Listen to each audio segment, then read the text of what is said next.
was late for work again. I mean, typical. Like, where can he be? Where can he be? Oh, my God. So Super Bowl was this past weekend, and we obviously have a lot to say on America's favorite championship game. First of all, Super Bowl MVP Patrick Mahomes, 226 total yards and 3 total touchdowns. I mean, he was basically playing on one leg. Overall, how do you think he just got through that second half of the game? Well, I mean, I thought that Chad Henne was going to come in to replace him there. So I'm just happy that he was able to play through that high ankle sprain that he suffered just 3 weeks ago.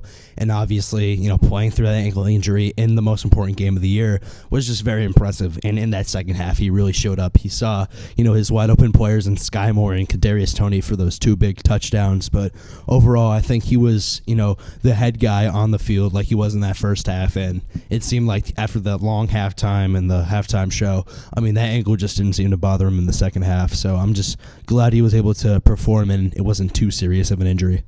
Yeah, I mean, definitely it's really impressive just seeing him even having no inability to run. It seems like the first half he was limping a little bit. Second half, I feel like he just didn't care. He just wanted to get that game over with and win. And obviously, me and you both happy that Kansas City came out on top. And more about Kadarius Toney. I don't know where his performance came from. Juju mentioned the postgame thank you to the Giants that we traded up to him.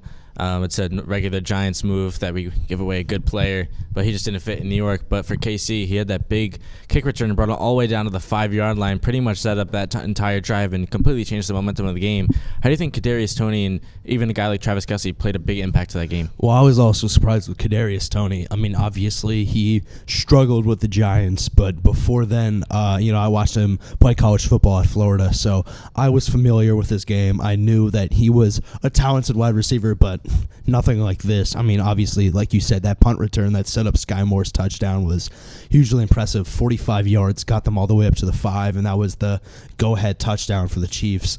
I was just surprised with this entire game. I thought he could have been the runner-up for Super Bowl MVP. If he had a second touchdown in that fourth quarter, I wouldn't have been surprised if he won Super Bowl MVP.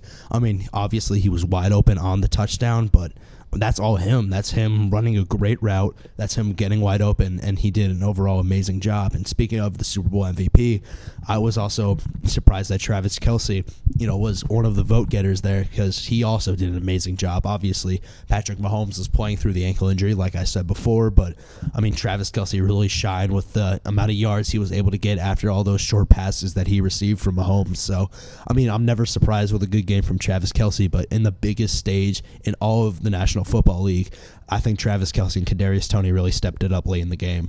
Yeah, I mean, it's just really impressive performance, especially because everybody knew that Travis Kelce was going to get doubled that whole game. Kadarius Toney and even a guy like Sky Moore, who you mentioned, are 2 guys that no one thought they would have a big game, and the Eagles were definitely not going to double team players like those who are more under the radar.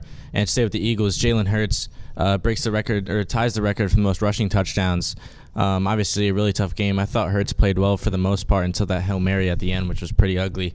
But just evaluate Jalen Hurts' performance throughout that game. Yeah, he didn't even reach any of the wide receivers. Yeah, he was like bad. 20 yards away. Yeah. I don't know what Nick Sirianni was thinking with that play. I don't know what that offensive coordinator there, who obviously just signed with the Colts now as the head coach. We're going to get into that later on. However, I'm not surprised at all with how Jalen Hurts played. Obviously, we know he's fast. We know he's a great scrambler, but tying the most rushing touchdowns in a single Super Bowl, not just for quarterbacks, but for running backs, I mean, it was just all around really impressive. And, talking about some impressive feats, let's move out from, the NFL players and let's talk about the announcers of the game. We had Kevin Burkhardt and Greg Olsen, 2 Wayne, New Jersey legends. Obviously, Greg Olsen, his alma mater, Wayne Hills High School. Kevin Burkhardt went to William Patterson University here in Wayne. So, I mean, how do you feel about they making it out of Wayne, New Jersey? How do you feel about the big things these former Waynians have done?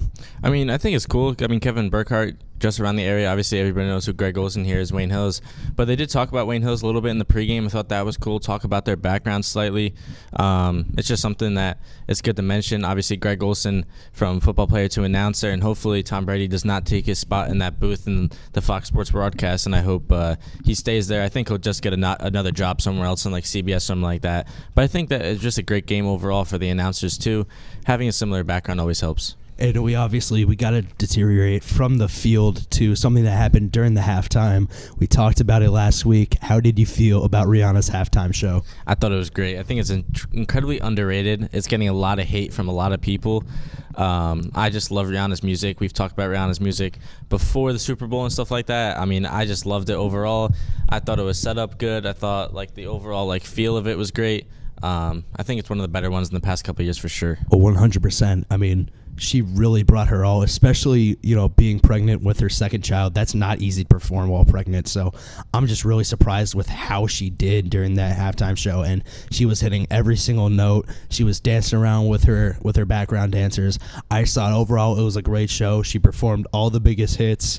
Unfortunately, didn't perform Pon de Replay, which upset me a little bit. But, I mean, overall, did an amazing job, and you expect no less from Riri. I mean, do you think Rihanna, the GOAT of, like, say, women's hip-hop? Right now, I'd say so. I think Rihanna's up there. Yeah. I wouldn't say she's more of a pop artist, but, in that area with people like Beyonce, I got to go with Rihanna over Beyonce. However, I think agree. Beyonce's from about 5 years ago, her halftime performance was much better than Rihanna's, but that's just the GOAT status. That's just Beyonce. Yeah. So that'll about do it for this segment on the Super Bowl. Don't go anywhere because we'll be bringing you news on LeBron James, Kevin Durant, Tom Brady, and more when we come back. So now it's time for our weekly sports news segment. We've got quite a bit to talk about across 4 different sports.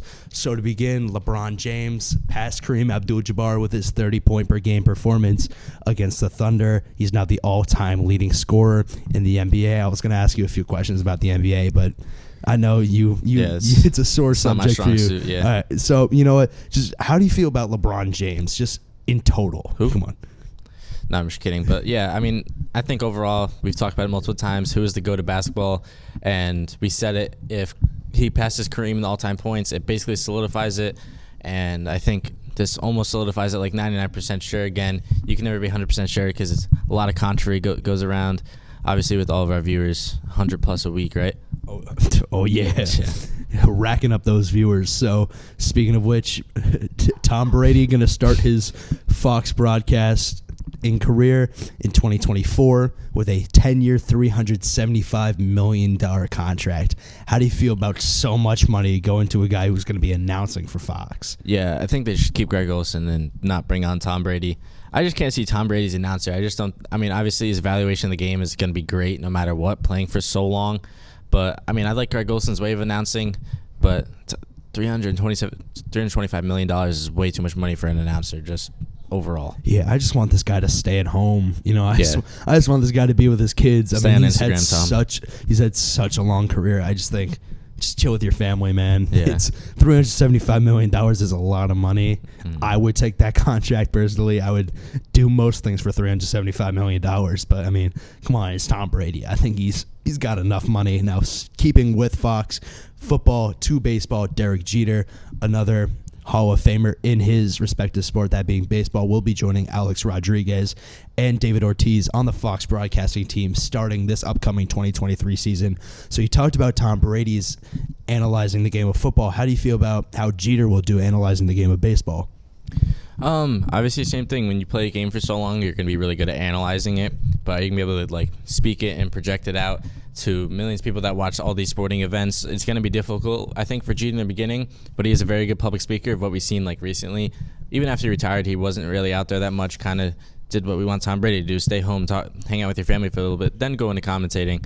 But I think Derek Jeter is going to be good in the broadcast booth, along with A-Rod. Obviously, their friendship is a lot better than it used to be, and then David Ortiz would just bring a good mix to it. So moving into another sport in soccer. So obviously we're not diehard soccer fans. Definitely However, not. I mean, Kylian Mbappe could be moving to either Spain or America in the 2024 season. So, I mean, how would you feel if one of the best all-around players in the world came to America in Kylian Mbappe? I mean, I love that. Maybe I can actually learn more about the sport. All you do is hear about this guy. all over. You talk about him a lot. He's always in the news. No matter what, you look up soccer, he comes up. He's basically turning to the face of soccer at this point at such a young age. So I think bringing it to America is going to bring a lot of popularity.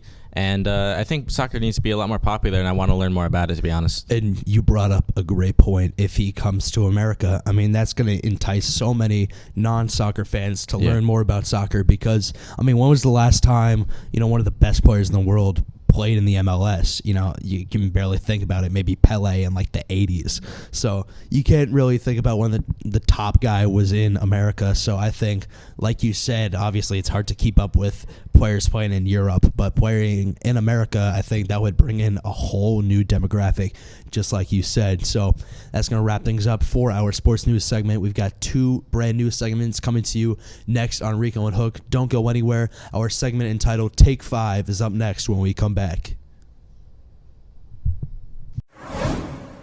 Welcome back. Now we have a brand new segment for you called Take 5. The way this works is Rico and I have a few topics that we're going to talk about in which we will give you our top 5s in players and teams in the MLB and the NFL in 5 years' time.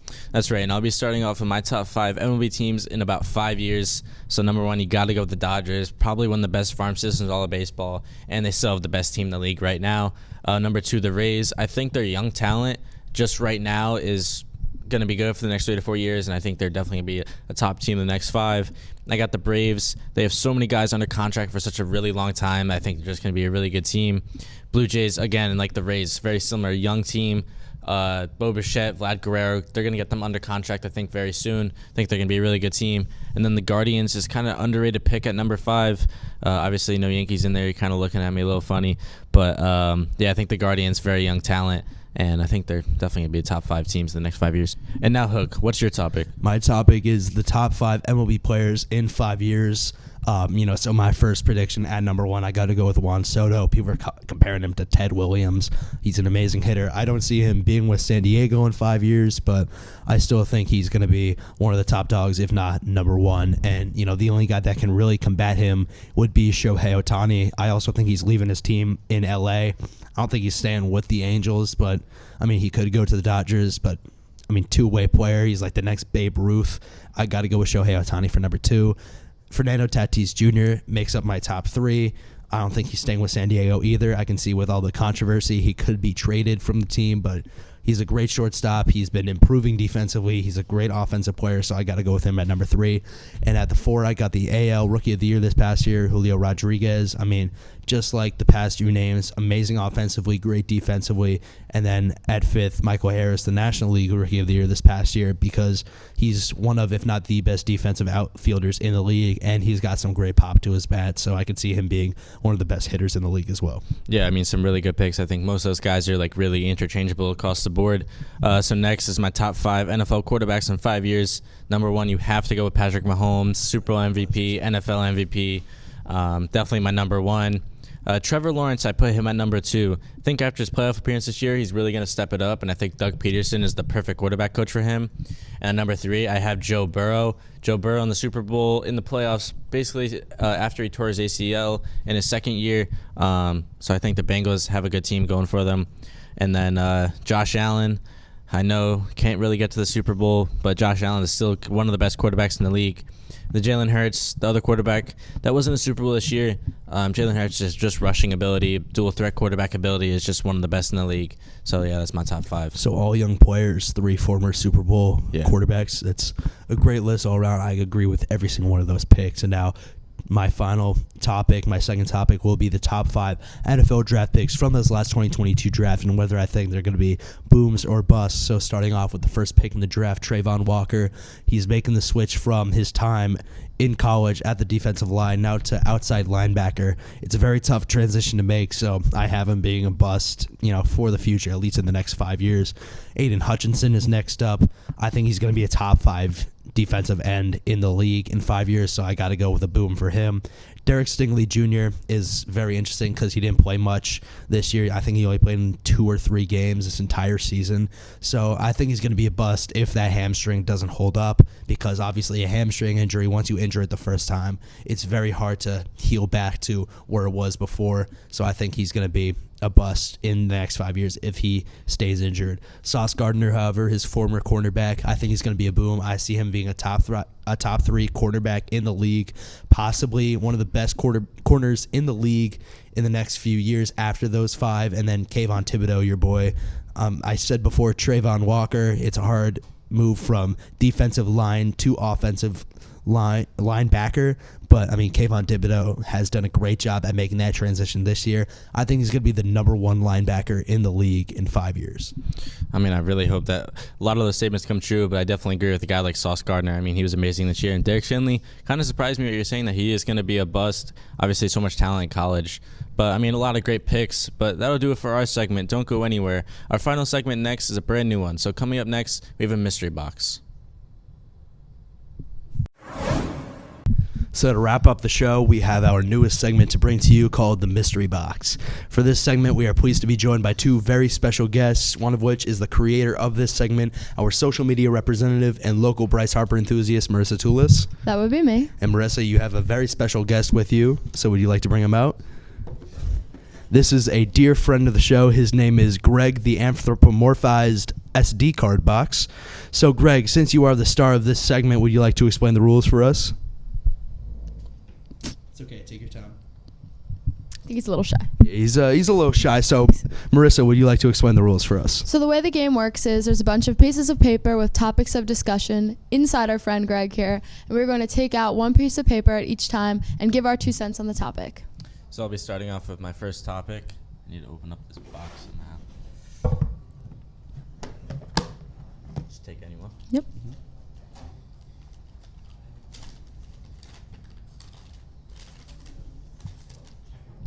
So this one says New York City versus LA best teams. So got to decide between the New York Giants and the Jets versus LA Rams. Well, I mean, based it off of this year, obviously going to go with New York. And then the New York Knicks versus the Lakers and the Clippers. I mean, that's kind of like not a really great question. You got to go with LA. And then for the Yankees Mets versus the Dodgers. This past year, you got to go with the Dodgers. I think they're the better team overall. So, Marissa, you're up next. I believe so. Let's get a good one.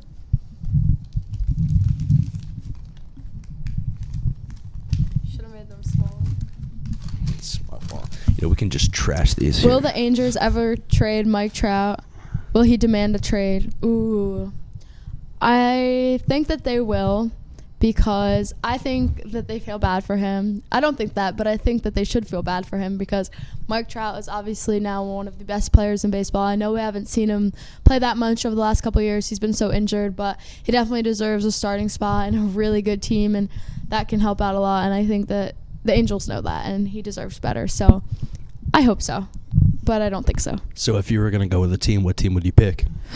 Ooh. I mean, I'd like to see Mike Trout as a Yankee, but I highly doubt that'll It's not happen happening. Yeah, it's not because happening. we take a bunch of $400 million outfielders. Yeah. But maybe I could see San Diego giving him a try. And why'd you just throw that? It's trash. So my next topic, I'll be going last in this segment. We're talking about the referees was my topic in this last Super Bowl, Super Bowl 57. Did I think they were too strict? And I don't think so. I mean, obviously it's the biggest game of the year. It's the Super Bowl. So obviously they got to bring it their all. They got to be the slightest bit of paranoia on every single call. They want to be as correct as they possibly can, and with every single touchdown, every single play pretty much being reviewed in the Super Bowl, I think, obviously a few missed calls are going to go here and there, but did I think they were too strict with, holding calls and pass interference calls? No, because, I mean, it's their job to do what they think was the right call in this case, and, I mean, obviously it's the Super Bowl, pressure's on, so I think the pressure might have gotten to them on a few calls. I don't think they were too strict because, I mean, it's what they do. A lot of pass calls go through in every NFL game, so just because it was the biggest stage doesn't mean they were overly strict in this one compared to last games. So that's going to wrap things up for this week's episode. Yeah, I mean, tune in next week for another installment of the #1 weekly sports talk show on Wayne Knows TV. I'm Rico. I'm Hook. And I'm Marissa, and this has been Rico and Hook.